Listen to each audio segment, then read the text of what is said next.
What's up? What's up? I hope you're great today. If you're great, that is a blessing within itself. Today, we're going to look at the germination of seeds. Now, germination is the process by which a seed grows into a self-sustaining plant. Now, what do you mean by self-sustaining? Is that the seed will start to grow and the young plant, which is a seedling, will depend on the seed for food. However, after germination, the plant will now grow to a stage that it can make its own food. So in other words here now, the plant is depending on itself. So it is self-sustaining in terms of making its own food. And this process by making the food is called photosynthesis, which is an autotrophic process, which means self-feeding process. Now, what I want to do before I jump into the process of germination is to look at the structures of a seed. And so the first structure that I'm going to look at is called the plumule. The plumule forms the shoot. The next structure I want to look at here is called the radicle. The radicle forms root. Okay, so we get roots from the radicle itself, right? And we'll talk about the importance of these structures a little later. We have a tester, otherwise called the seed coat. And this is the outermost part of a seed. The purpose for the tester is to protect the seed. We also have a cotyledon, and the cotyledon is what stores the food. And again, remember, when germination is taking place, the seedling is not photosynthesizing.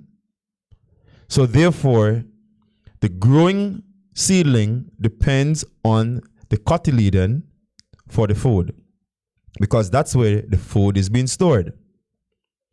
There's a very important structure here called the micropyle. The micropyle provides entrance for water and oxygen. Now let's take a pin. Notice I did not mention carbon dioxide. I know most times when you think about plants, we think about the need of carbon dioxide. But remember, during germination, the growing plant is not photosynthesizing. Therefore, there's no need for carbon dioxide. All right, so in a little while, we're going to talk about the need, why we need water, why the seedling need oxygen, and so on. All right, so we're going to get into that in a short bit. Now, what I want to point out to you here is something very important, right? And is that when germination is taking place, the radicle emerges first. And simply because it provides stability, right, for the seed and also obtain water. But I'm going to display the function or the reason just after this. Now, the plumule will emerge after the radicle. All right, so the radicle comes out first, then the plumule. The reason for this, remember I talk about it, is that the radicle will provide anchorage and also to obtain water. Once the roots start forming and even provide more anchorage and obtaining sufficient water, the plumule now can initiate the autotrophic process of photosynthesis. So once a plant can obtain the required substances, water, carbon dioxide, and light, then it can start to photosynthesize. And that is after germination. All right, so it's very important for these things to develop. Now, what I want to go into now is some important factors for germination. And I want you to pay keen attention at this point. Now, one is adequate water. The seed must have adequate water. Okay? There must be an optimal pH level. There must be available oxygen and there also must be the correct temperature. I'm going to explain each of these, and so you see the reason why they are so important for a seed to germinate. Again, there's no listing of carbon dioxide. So please do not write on any exam paper that carbon dioxide is needed for germination. Okay? Germination does not require any carbon dioxide. Neither do germination requires light. So no carbon dioxide is needed. No light is needed because the seed, while it's germinating, is not photosynthesizing. Okay, so please make a note of that. Very important point to note. Now, adequate water. Now, why the seed need adequate water? Simply because seeds are usually dry. And if seeds are dry, then a lot of chemical process cannot take place.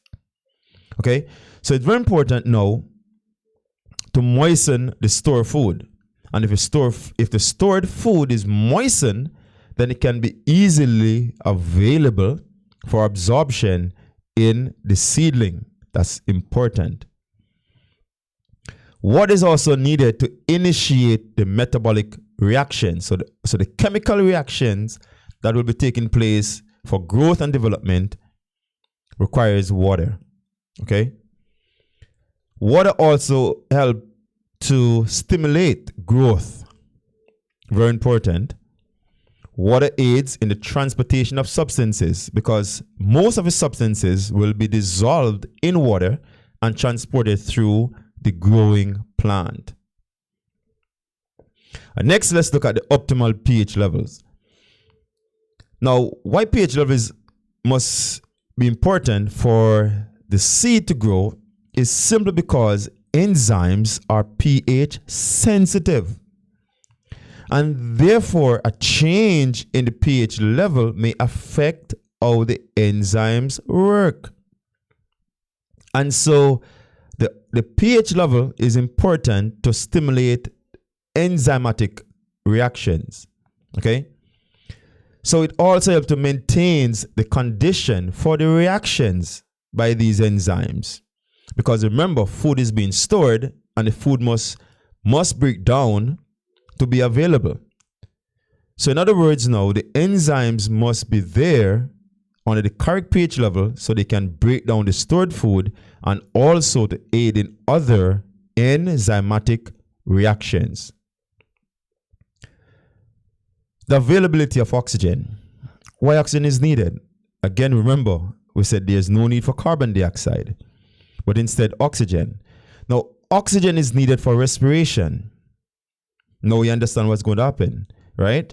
So respiration, of course, is a process by which energy is produced. Remember now, all the processes involved in growth and development require some energy. In fact, if you have transport, which is active transport taking place, it's also requiring oxygen.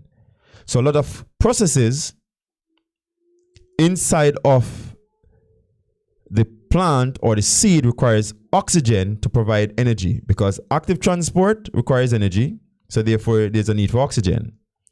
Growth development requires energy. So there's a need for oxygen. Okay? Very important point to note. Now let's jump into the last one, which is the correct temperature. The temperature must be right. And now, why temperature is important? Because temperature affects enzymatic activities. Enzymes work on a specific temperature. Otherwise, they can become denatured or inactive. And so, depending on the type of seed, a certain temperature is needed to activate enzymes and hormones. Because remember, hormones and enzymes are typically protein structures.